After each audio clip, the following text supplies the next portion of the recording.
Hola, ¿qué tal? Bueno, vamos con otro vídeo de preguntas y respuestas. Ya sabéis, dejarnos en el canal las preguntas, comentarios, sugerencias, ideas que os parezcan oportunas y vamos a intentar irlas tratando o respondiendo en la medida en que podamos a través de estos vídeos de preguntas y respuestas. Bueno, ya sabéis que si queréis ayudarnos, si no estáis suscritos todavía, hacer clic en suscripción, que bueno, no os cuesta nada y en este momento, bueno, pues es interesante para nosotros, ¿no? También, por supuesto, difundir la información que os parezca de interés y proponer a otros que se suscriban, pues haceros miembros del canal dándole a unirme, creo que es el botón unirme, si os interesa. Y sin más, pues vamos a empezar. Venga. A ver, Estoico nos dice: me encantaría que hagan serie tipo documental, gráficos, referencias, vídeo, etcétera, que sea más explicativo. Pero también entiendo que eso demandaría mucho tiempo, costos, inversión, etcétera. Claro. Pues efectivamente, sí, es un problema de costos, de dedicación fundamentalmente, porque claro, nosotros somos una asesoría estratégica, trabajamos en otras cosas, ¿no? Fundamentalmente, entonces dedicamos a los vídeos el tiempo que podemos. De cualquier forma, vamos a ver, si entiendo lo que Estoico nos está pidiendo, algo similar es que utilicéis dentro del canal de YouTube, utilicéis las listas de reproducción, ¿no? Por ejemplo, en el tema de valores, cultura, ideología, ¿no? Ahí tenéis una lista de reproducción de vídeos y en esa lista pues podéis tener una visión pues bastante completa de los análisis que hemos hecho sobre esos temas durante el último año y medio aproximadamente. Entonces, es una forma de hacer algo similar a lo que pudiera ser un documental si esos temas os interesan, ¿no? Nos han propuesto también a que hagamos un libro, por ejemplo, sobre ese tema, ¿no? Pero claro, esto requiere tiempo, ¿eh? Por el momento lo que podemos hacer es poner a vuestra disposición esos vídeos. También en los vídeos tenéis acceso a los documentos escritos, a los PDF, si os interesa, y ahí acceder en cada uno de ellos al contenido por escrito, ¿eh? Los contenidos por escrito en general los tenemos en colecciones a las que, si queréis, os podéis acceder también pedirnos, ¿no? Si queréis acceder a las colecciones por escrito, a los documentos, a nuestras colecciones de documentos por temas, y os mandamos un enlace, ¿eh? ¿De acuerdo? Venga. Bueno, creo que en todos nuestros documentos aparece al final una relación de documentos, ¿no? Con el enlace a esas colecciones. Pero bueno, por si acaso, si alguien no lo localiza y nos lo pide, pues le daremos esa referencia. A ver, Sune y Sune. A ver, ¿no le parece que ha habido una actividad consciente de desbaratar a los países con lengua castellana y cultura católica por parte de las corporaciones atlantistas y que éstas han triunfado con creces? ¿Pueden todavía esos territorios aprovechar dicha unidad cultural como arma de defensa? Bueno,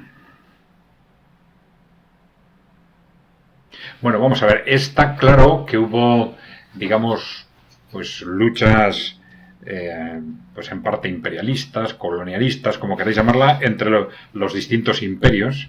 Y hubo entre el imperio francés, el imperio español, el imperio británico. Y claro, evidentemente dentro de esas luchas hubo objetivos conscientes de desbaratar los países, como dices tú, ¿no? Sí, evidentemente eran países enemigos, ¿no? Durante mucho tiempo, ¿no? Ahora, en este momento podemos plantear lo que está pasando en esos términos. Pues a mí me saltan muchas dudas, porque claro, todos esos problemas culturales, de civilización, etcétera, que se les están creando a los países de lengua castellana y cultura católica, como dices tú, pues también se les están creando a países con otras lenguas y otras culturas, ¿no? Tú hablas de las corporaciones atlantistas, claro, pero los países anglosajones están sometidos a a retos similares, retos civilizatorios históricos, ¿no?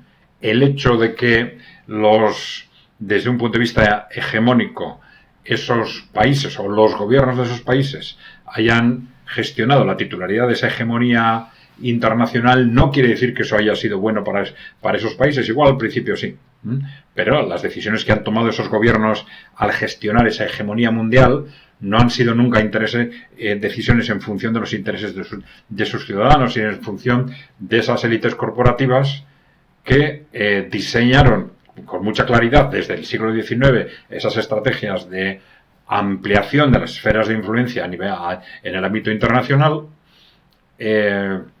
al principio ideologizado muy claramente en Gran Bretaña, luego extendido a Estados Unidos, etcétera.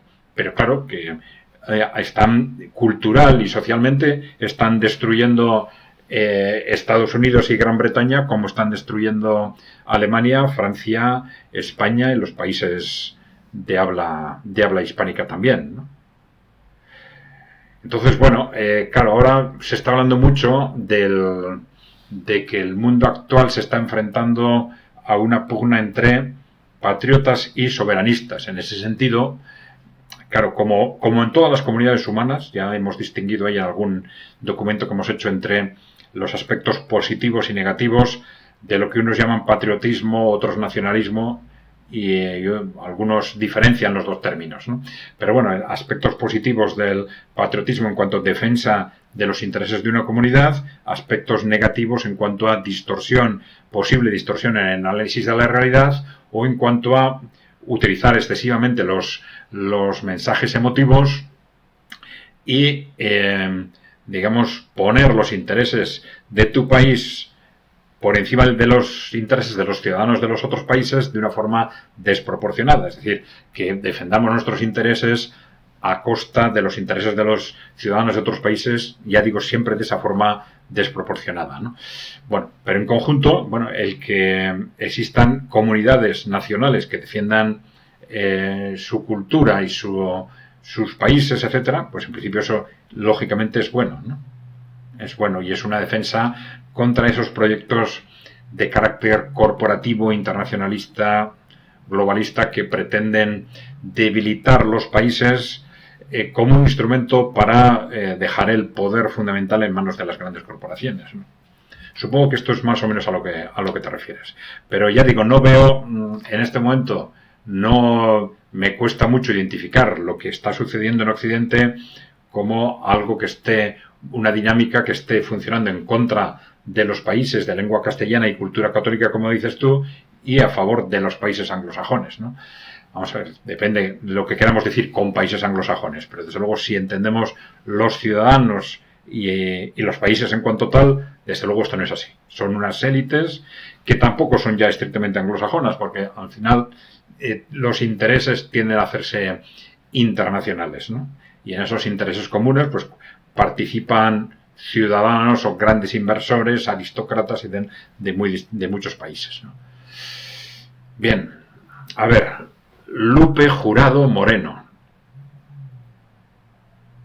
Es una demostración del dominio de la emoción el movimiento de los nuevos filósofos franceses.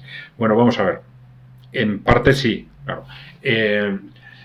Nosotros hemos intentado, cuando describimos los aspectos socioculturales de la dinámica de Occidente, sobre todo en los últimos 30 años, ha habido una dinámica económica que ha sido el neoliberalismo, una dinámica geopolítica que ha sido el atlantismo o el globalismo, si se quiere, y una dinámica sociocultural que le hemos llamado posmocapitalismo. Si queréis, capitalismo influido por el posmodernismo o posmodernismo influido por el capitalismo. Hemos evitado, como algunos autores utilizan, simplemente la expresión posmodernismo, ¿no?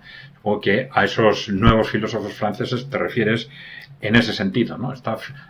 Nosotros hemos evitado cuestionar la filosofía posmoderna en su conjunto, porque esto igual nos llevaría más lejos de donde creemos necesario ir, ¿eh? Pero sí hay aspectos muy claramente de esa filosofía posmoderna que han sido utilizados por las grandes corporaciones para establecer estas dinámicas de control y destrucción social de los últimos 30 años, ¿no? Ya digo clarísimamente, ¿no?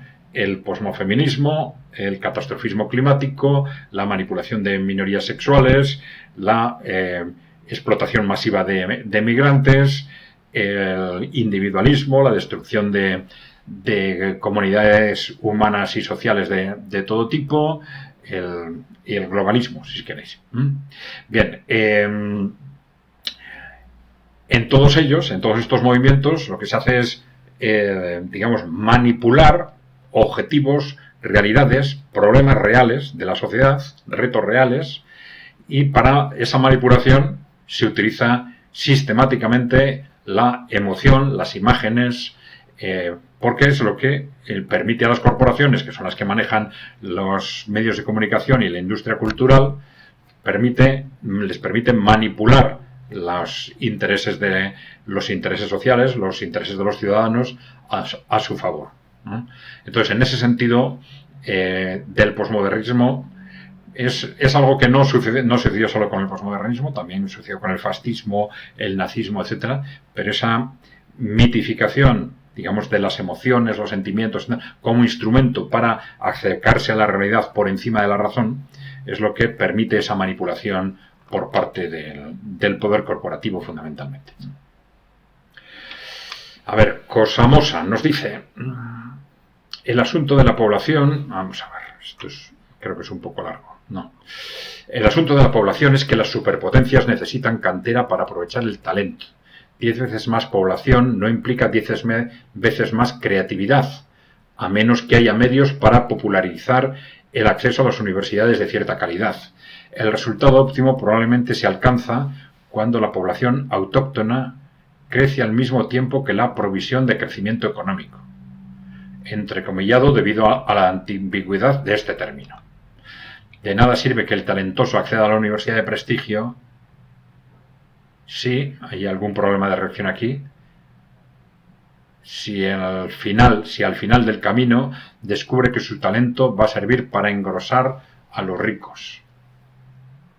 Bueno, vamos a ver. Independientemente del modelo social o político en el que nos encontremos, las sociedades pueden ir avanzando, ¿no? Y suelen ir avanzando en base a la aplicación de la creatividad humana y del trabajo humano a los recursos de los que disponemos, ¿no? Entonces, no es necesario, para que exista utilización de la creatividad, no hay que relacionar la creatividad con la universidad. La creatividad existe también en el trabajo manual, pero efectivamente la creatividad se desarrolla más a medida que las personas disponen de más formación, ¿no? Bien, y de más capacidad para utilizar la creatividad. Esa creatividad existe ya en los seres humanos, creatividad, vamos a decir, potencial. Y otra cosa es que se utilice o no, y se utiliza en la medida en que los seres humanos disponen de medios para ello, ¿no? Bien. Entonces, en ese sentido, 10 veces más población sí implica 10 veces más creatividad potencial, ¿no? Y otra cosa es que se les den medios o no a esas personas para hacer efectiva esa creatividad, ¿no? Entonces, ese potencial creativo existe en todas las personas, ¿eh? Existe cuanto más personas somos. Y no solo existen en regímenes, digamos, políticamente perfectos, ¿no? A lo largo de la historia de la humanidad ha habido regímenes justos, injustos, dictatoriales, democráticos, bueno, más o menos democráticos, pero en todos ellos, de una forma u otra, a largo plazo, la sociedad ha ido evolucionando. Y ha ido evolucionando porque en una situación o en otra, los seres humanos trabajaban, desarrollaban su creatividad, tenían ideas, iban haciendo poco a poco mejor las cosas, etc., ¿no? Bien. Vamos a ver. Tobarichi nos dice, a ver,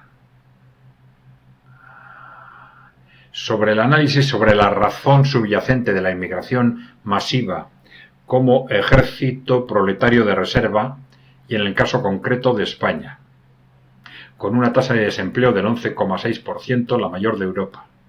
¿Cómo crees que se puede encajar la llegada masiva de mano de obra no cualificada con esa tasa de paro y la gente local?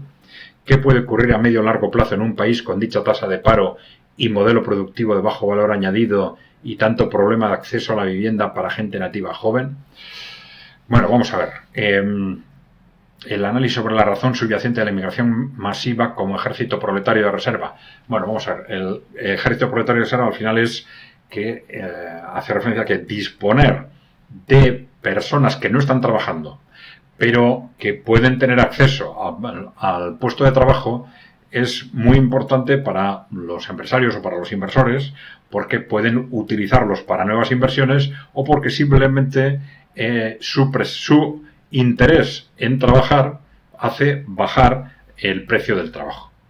Es decir, aumenta la demanda de trabajo por parte de los trabajadores en su conjunto, de los que tienen trabajo y de los que no tienen, y esto facilita las negociaciones por parte de los empresarios a la hora de contratar nuevas personas, de negociar los convenios colectivos, porque ahí está la amenaza del paro, ¿no?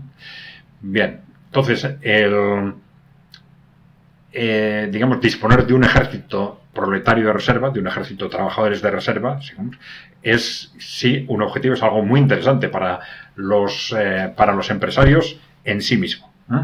Pero ¿esa es la razón subyacente de la inmigración masiva? No, yo creo que no, porque ya he dicho que según los datos de la Unión Europea, datos repetidos, entre un 95, 96, 97% de los inmigrantes a Europa van a puestos de trabajo.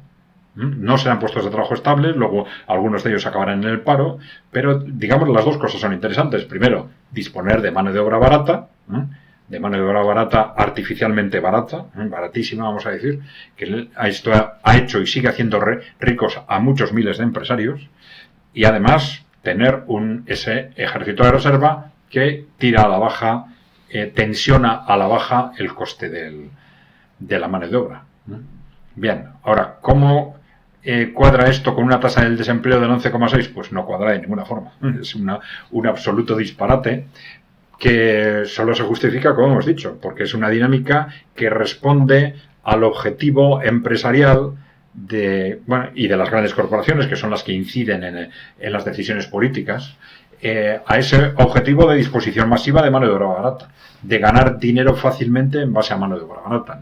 Por ejemplo, muchas veces se dice, no, es que la gente de aquí no quiere no sé qué puestos. Bueno, no quiere en qué condiciones o con qué nivel de retribución. Claro, es que es un círculo vicioso, ¿no? Si claro, yo bajo los niveles de retribución, pues luego es más difícil que consiga gente que tiene otras expectativas, lógicamente. Yo recuerdo, por ejemplo, en los últimos años de los regímenes comunistas, en Europa del Este se hablaba constantemente de cómo había países en los que los trabajadores, las personas que trabajaban como basureros, cobraban más que licenciados. ¿Y esto por qué? Pues porque era un trabajo desagradable, porque poca gente los quería, y la reacción natural, curiosamente, del mercado, es decir, ellos hacían funcionar en ese sentido el mercado. ¿El mercado qué es? Pues, ¿qué hace? Pues pagar, retribuir más a lo que menos gente quiere. Esa es la lógica. Pero claro, esa lógica se rompe cuando se rompe la lógica del mercado de trabajo trayendo millones de trabajadores de otros países, precisamente con el objetivo de explotación masiva, ¿no? Es de explotación masiva a través de la reducción sistemática de los salarios, ¿no? Bien, ¿y qué puede ocurrir a medio o largo plazo en un país con dicha tasa de paro, un modelo productivo de bajo valor añadido? Pues, ¿qué puede ocurrir? Yo creo que ya está ocurriendo en toda Europa, ¿no? Independientemente de que el modelo económico se va distorsionando hacia un modelo de menor bajo valor añadido, de menor productividad. El crecimiento es aparente porque, claro, como hay mucha más gente, pues entre todos se produce más, pero baja la productividad por persona, con lo cual quiere decir que la economía es cada vez menos eficiente, y esto, a su vez, digamos, corrompe a los empresarios. Corrompe a los empresarios porque les acostumbra a conseguir dinero fácil simplemente en base a mano de obra barata.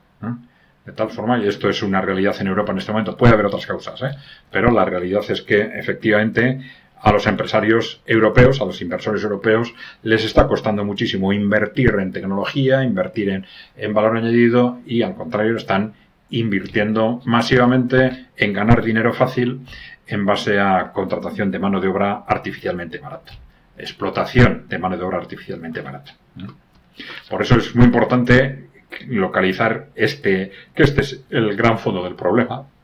Claro, luego se dice, hay una responsabilidad política, evidentemente. Si esos procesos se desarrollan, esos procesos de explotación masiva, bárbaros procesos de explotación masiva, pero se ponen en marcha y se desarrollan porque los responsables políticos miran para otro lado, o incluso los fomentan.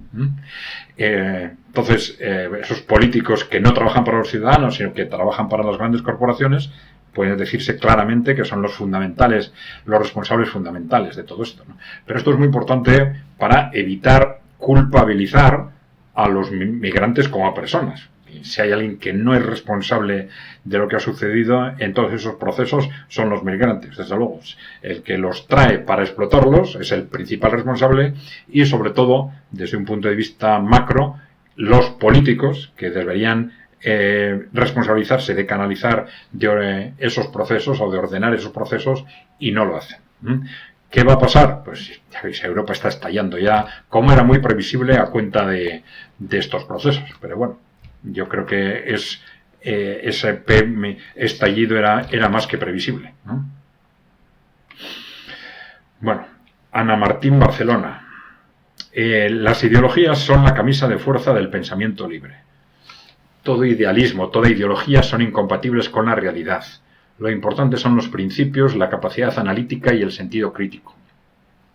Bueno, vamos a ver, sí y no. Nosotros más de una vez hemos dicho que nosotros somos analistas, digo, en ECAI Center, ¿no? Somos analistas y entonces intentamos movernos en base al análisis. Si el análisis nos lleva a cuestionar lo que pensábamos anteriormente, pues nos tenemos que dejar llevar por las conclusiones del análisis. Pero esto es muy teórico, ¿no? Porque en la práctica todos somos una mezcla de razón y de emoción y siempre, digamos, lo que hemos ido... los pensamientos que hemos ido acumulando a lo largo del tiempo, pues digamos que nos mantienen emocionalmente atados de una forma o de otra.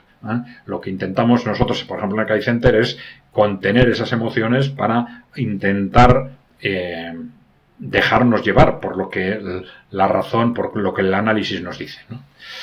Bien, por otro lado, hay que tener en cuenta que las capacidades, las posibilidades de analizar la realidad no son las mismas para todas las personas y no se puede exigir que a todos los ciudadanos una dedicación extraordinaria a analizar la realidad. Entonces, claro, esta podría ser en realidad una función de las ideologías, es decir, dar a los ciudadanos grandes referencias, como los partidos políticos también, ¿no? Es decir, referencias de quienes defienden unas ideas, de quienes defienden otras, para que más o menos los ciudadanos puedan situarse, ¿no? Porque claro, los ciudadanos por sí mismos no pueden revisarlo todo, no pueden contrastar todas las ideas que les vienen, ¿no? Y en ese sentido es muy posible que las ideologías sean un instrumento necesario para que los ciudadanos se sitúen de una forma o de otra a la hora de interpretar la realidad. Pero claro, otra cosa es el posicionamiento de los analistas o de los responsables políticos, etc., ¿no? Bien. Juan Ramón Calvo Fuentes pregunta, ¿sería el famoso paraíso socialista? Las máquinas harían todo el trabajo y el ser humano se dedicaría a disfrutar. Todo dependerá de quién mande. Si mandan los de ahora, vamos de cráneo. Si mandan personas morales, estupendo.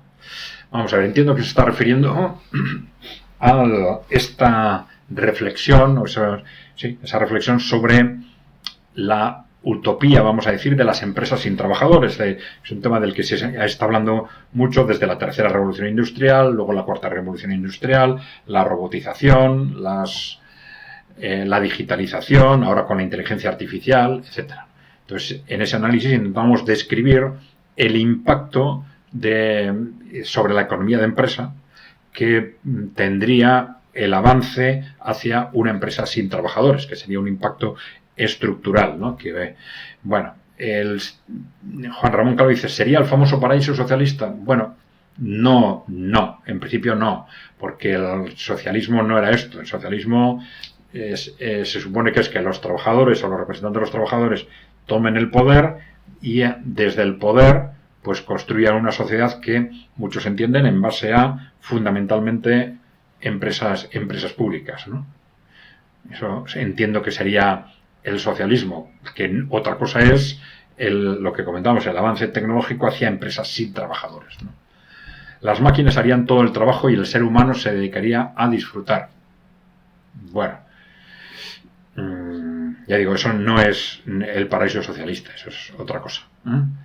El ser humano se dedicaría a disfrutar. Otra cosa es que en las teorías socialistas se diga, bueno, una vez que los trabajadores toman el poder y tal, los países socialistas conseguirán avanzar, impulsar las fuerzas productivas hasta ir construyendo sociedades, digamos, muy avanzadas, ¿no? Bueno, todo dependerá de quién mande. Si mandan los de ahora, vamos de cráneo. Bueno, en cualquier sistema, evidentemente. Bueno, lo que hay que conseguir es que manden. Cuando decimos que manden, podemos hablar de responsables políticos o podemos hablar de los poderes reales que están detrás de los responsables políticos, que son poderes corporativos, todavía en parte aristocráticos, etcétera, ¿no? Pero si hablamos de responsables políticos, nosotros ya hemos dicho hacia dónde está empujando sobre todo los países emergentes, ¿no? Es decir, se trata primero de asegurar que los gobiernos están sobre las grandes empresas y no al revés, ¿eh? Y esto permite a los gobiernos trabajar en función de los intereses de los ciudadanos. Permite, no lo asegura, porque ahí luego ya puede haber distintas teorías, distintas ideologías sobre qué es lo que debe hacer un gobierno o no.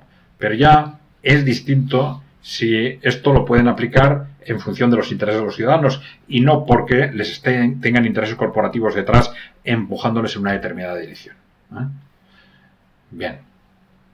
Y esto también independientemente de que siempre va a haber problemas, por ejemplo, de corrupción, de corrupción mayor o menor, o de que haya ideas acertadas o desacertadas, o ideologías acertadas o desacertadas a la hora de gestionar los gobiernos, claro. A ver, Luis Merlo. Bueno, dice que neoliberalismo le llaman a la socialdemocracia o socialismo. Ya. Bueno, esto sí, desde el ámbito liberal, vamos a decir, a este periodo que en Occidente fundamentalmente se ha desarrollado desde los años 80, estos últimos 40 años aproximadamente, normalmente se le llama neoliberalismo, ¿eh? Bien.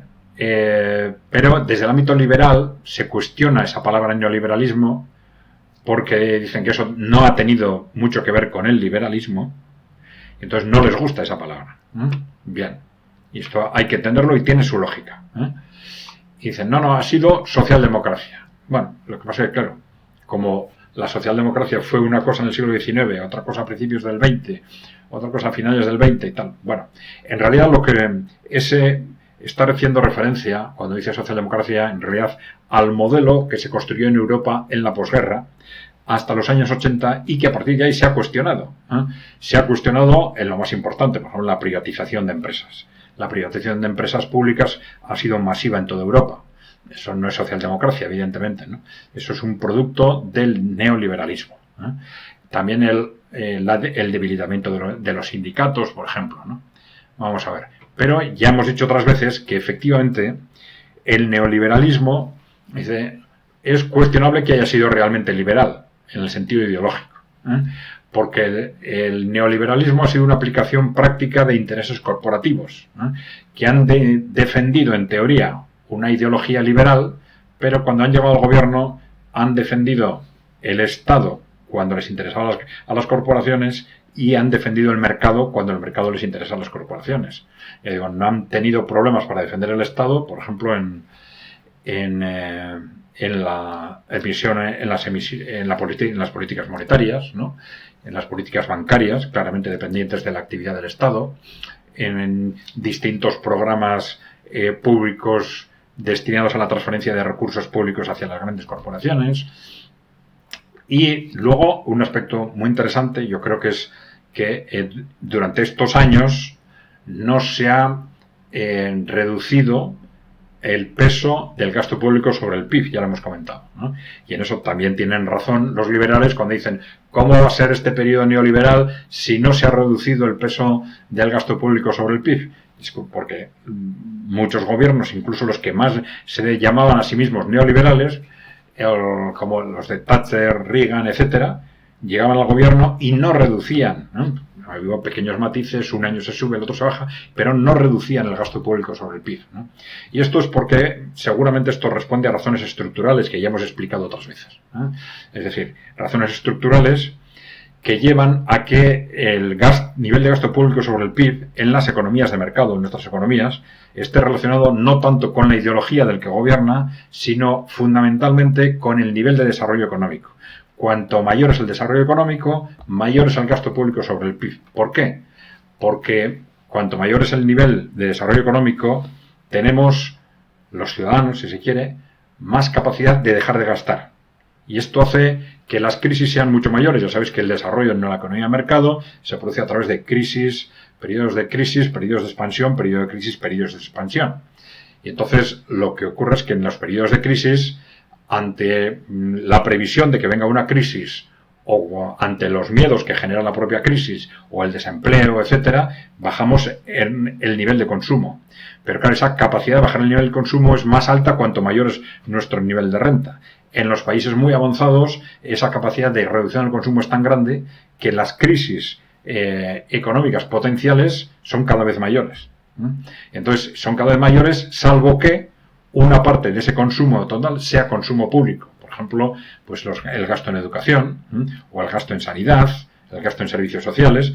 Todo esto, al ser consumo público, se vuelve de alguna forma consumo forzoso. De tal forma que aunque venga una crisis, el consumo o el gasto, la demanda interna, la compra interna de bienes y servicios se sigue manteniendo porque a través del gasto público. Bien, esa parece que es la explicación más razonable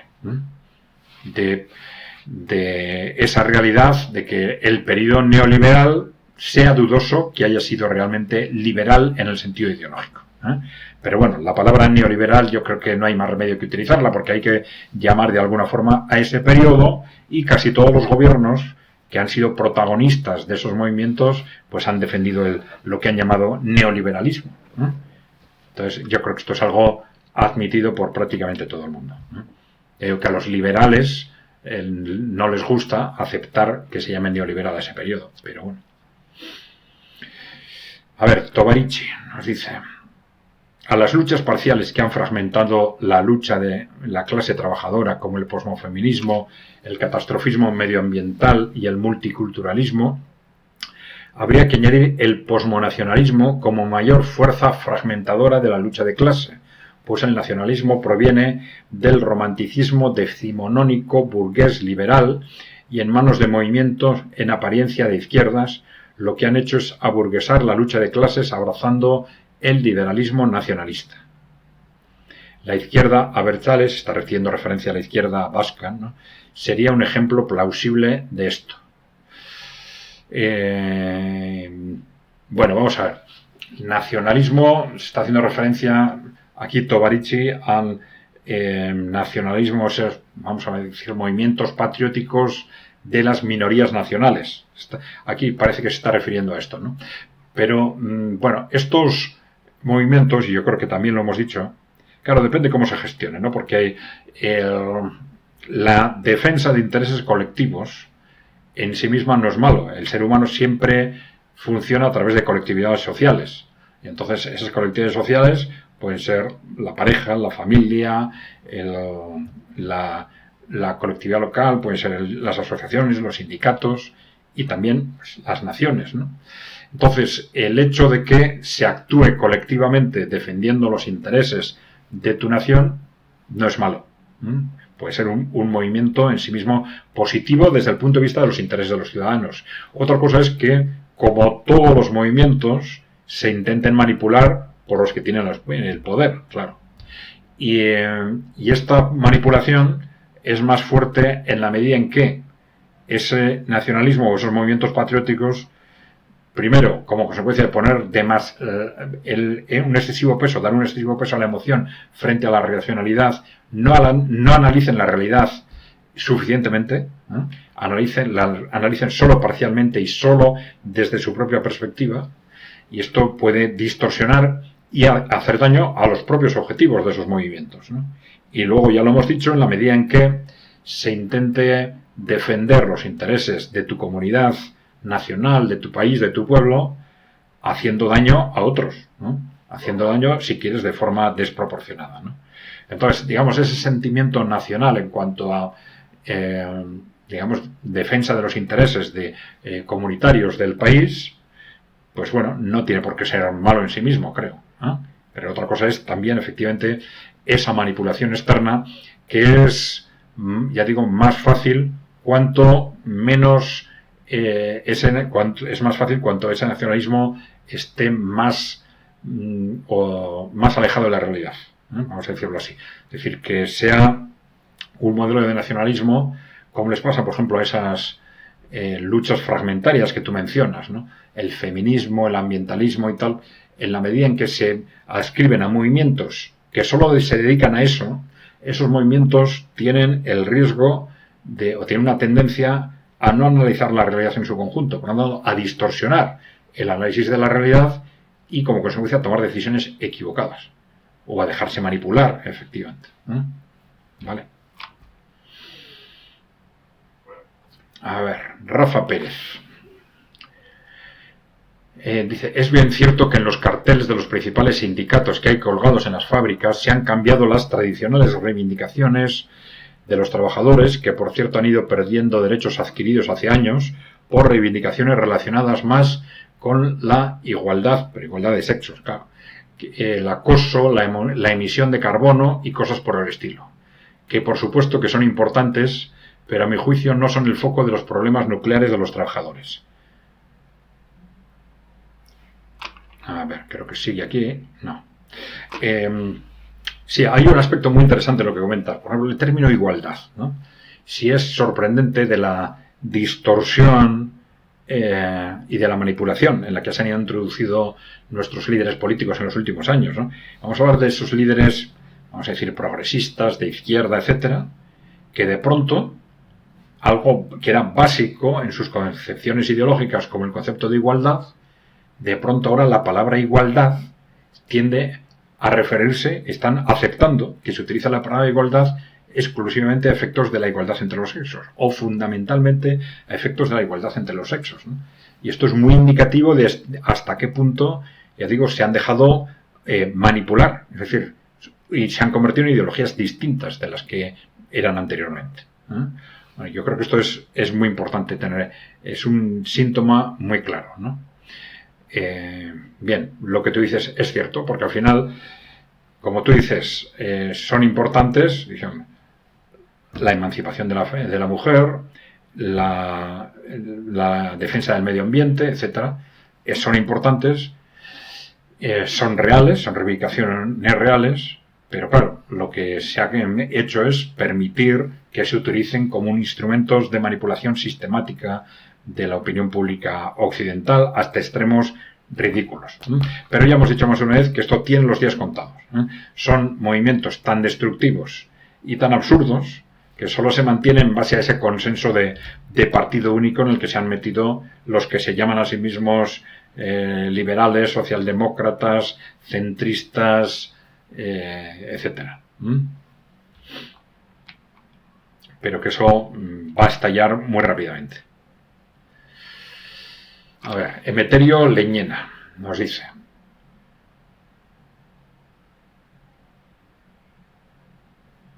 a ver, la alternativa a la actual situación en la relación jefes-trabajadores, la lucha por mejorar la actual situación de los que no somos jefes, ¿cómo la llamarías?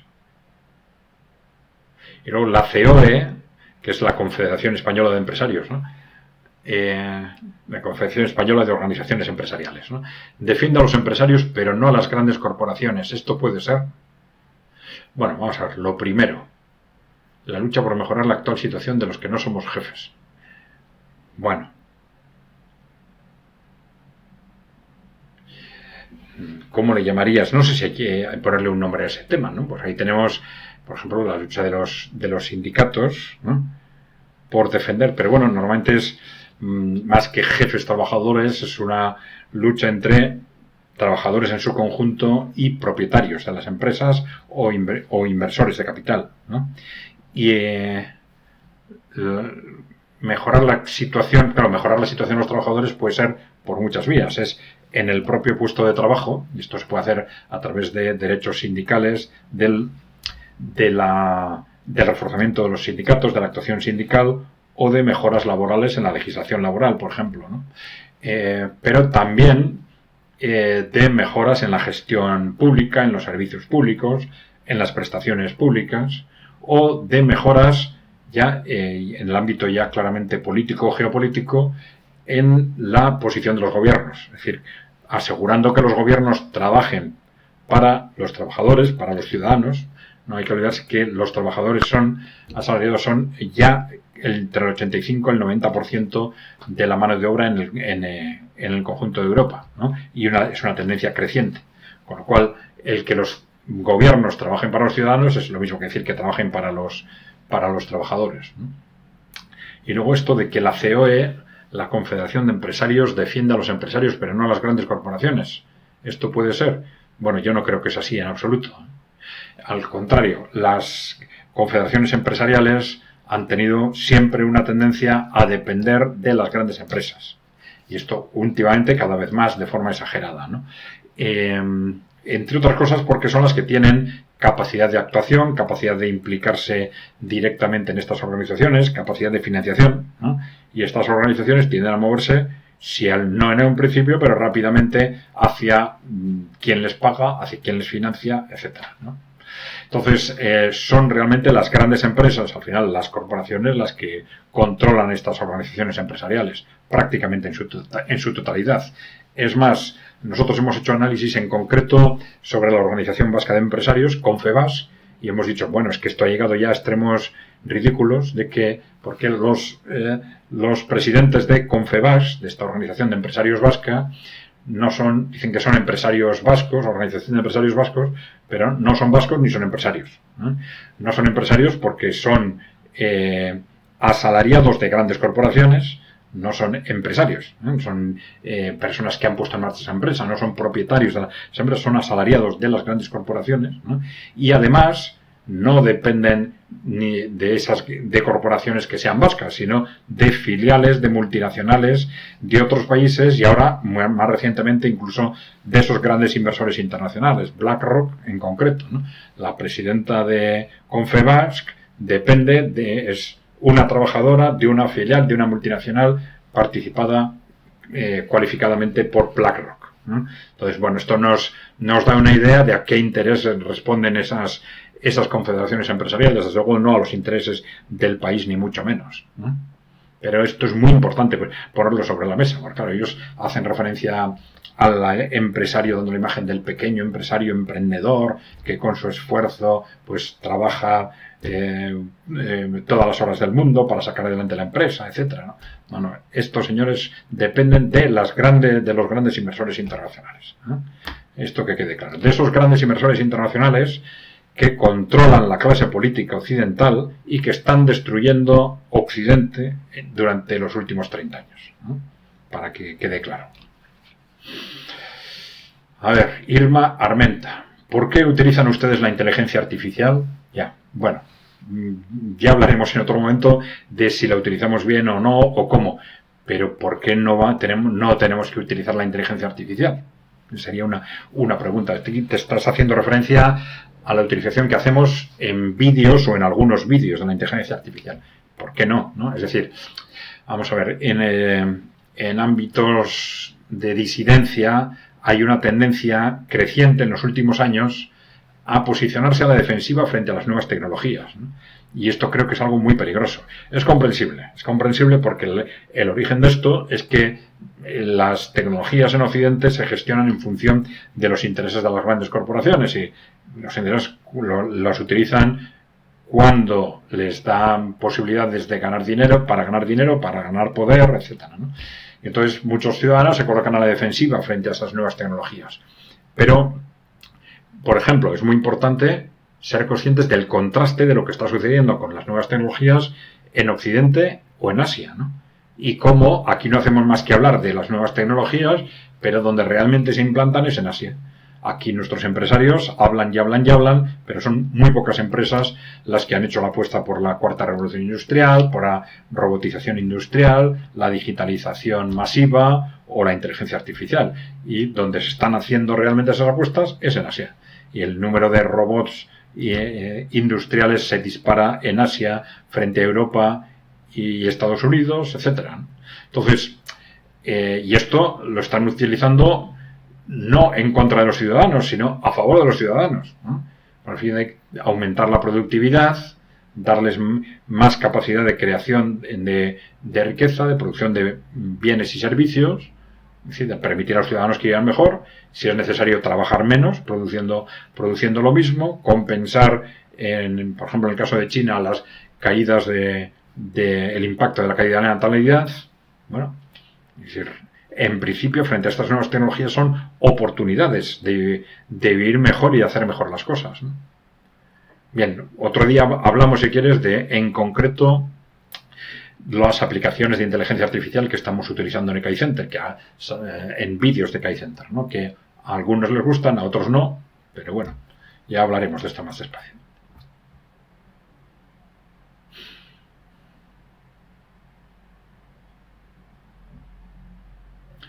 A ver, Ángel Luna nos dice, sin profundizar encuentro una primera falta, nos hacen una crítica. Dicen, y es hablar o no hablar, dice, del bichito entre comillas, en la que toda la izquierda ha caído. No sé si no lo nombráis, y ha dicho que más de una vez que a nosotros las palabras izquierda, derecha, centro no nos gustan nada porque son engañosas, ¿no? No se sabe muy bien lo que quiere decir cada uno cuando las nombra, ¿no? Pero bueno, no sé si no lo nombráis porque también habéis caído o por autocensura para no ser borrados de la plataforma. Bueno, creo que a Ángel le respondimos en el propio canal enviándole un enlace a un vídeo que hicimos con nuestra posición, con lo que fue el proceso, el contexto de la pandemia COVID del 2020, etcétera, ¿no?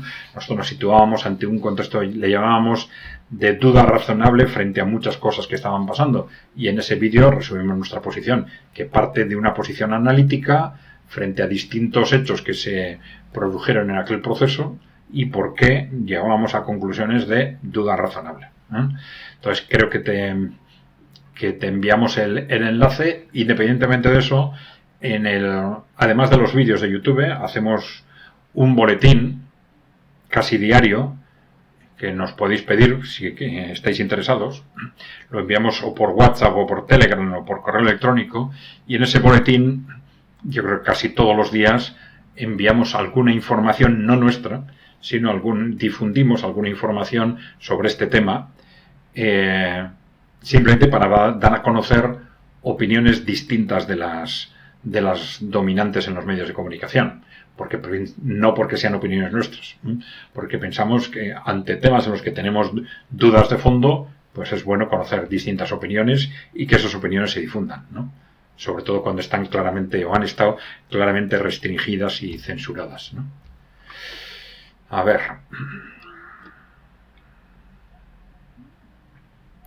Emeterio Leñena nos dice, en un país que pertenezca a los BRICS, la situación de los trabajadores mejoraría, el mundo sería más igualado entre las gentes. Bueno, vamos a ver. No hay que esperar de los cambios sociales, políticos, etcétera, no hay que esperar remedios mágicos, ¿eh? Hay que esperar quizás oportunidades, ¿eh? Depende cómo situemos la pertenencia a los BRICS, ¿no? La pertenencia a los BRICS puede ser una decisión meramente formal, pero si esto supone una incorporación progresiva, una adhesión progresiva de esa concepción básica del modelo de los países BRICS, que nosotros relacionamos con el que los gobiernos estén por encima de las grandes corporaciones, primero, y luego un equilibrio en la capacidad de analizar con objetividad qué empresas y qué sectores deben ser, o es mejor que sean públicos o que sean privados. Bueno, si eso son las referencias que adoptamos, esto significa que avanzar en esa dirección permite a los gobiernos actuar en base a los intereses de los ciudadanos o de los trabajadores, si quieres. He dicho antes que ahora hablar de los ciudadanos, de los intereses de los ciudadanos y de los intereses de los trabajadores es prácticamente lo mismo. No era así en el siglo XIX ni a principios del XX, pero ahora el 90% de la mano de obra son trabajadores, 85-90% de la mano de obra y cada vez más son trabajadores asalariados, con lo cual la situación de los trabajadores y la situación de los ciudadanos es en este sentido equivalente, ¿no? Bien, la situación de los trabajadores mejoraría, pues lógicamente sí. Si tienes gobiernos que pueden trabajar a favor de los ciudadanos, la situación de los trabajadores va a ser lógicamente mucho mejor que en el caso de que no puedan hacerlo. Bien. El mundo sería más igualado entre las gentes, más igualitario. Vamos a ver. En la medida en que los ciudadanos piensen que valoren la igualdad, yo pienso que sí. Ahora, hay dos temas aquí. Un tema, igual merece la pena un comentario específico sobre este tema de la igualdad. Porque los ciudadanos en general admiten la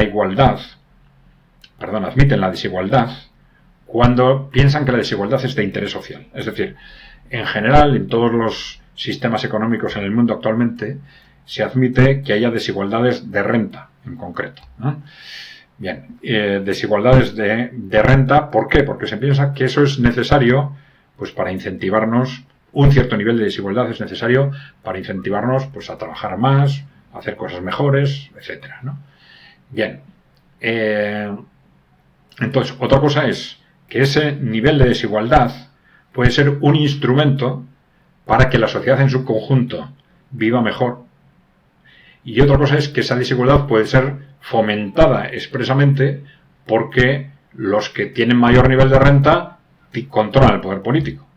Y entonces, independientemente de cómo lo justifiquen, en último término lo que van a hacer es fomentar esa desigualdad por intereses de esos niveles de mayor renta, no porque sea socialmente mejor. Entonces, esto es importante tener en cuenta estos dos factores, ¿no? ¿Vale? Entonces, en una sociedad controlada por los ciudadanos, vamos a admitir niveles de desigualdad en la medida en que veamos que esos niveles de desigualdad son positivos para el conjunto, para la creación de riqueza, etcétera, pero los vamos a cuestionar en la medida en que pensemos que son excesivos, que no son necesarios para que las cosas en general vayan mejor. Bien. Bueno, pues ya llevamos, creo que son 50-55 minutos. Pues vamos a dejarlo aquí, si os parece. Bien, bueno, ya sabéis. Si queréis ayudarnos, suscribiros, por favor, al canal, los que no estéis suscritos, darle al botón de suscribirse, difundir la información que os parezca interesante, proponer a otros que se suscriban, darle al botón de, creo que es de unirme o unirse, para haceros miembros del canal, los que queráis. Bueno, pues sin más, así dejarnos comentarios, propuestas, sugerencias, preguntas en el propio canal, que las vamos a ir respondiendo con estos vídeos de preguntas y respuestas. Y nada más, pues hasta la próxima.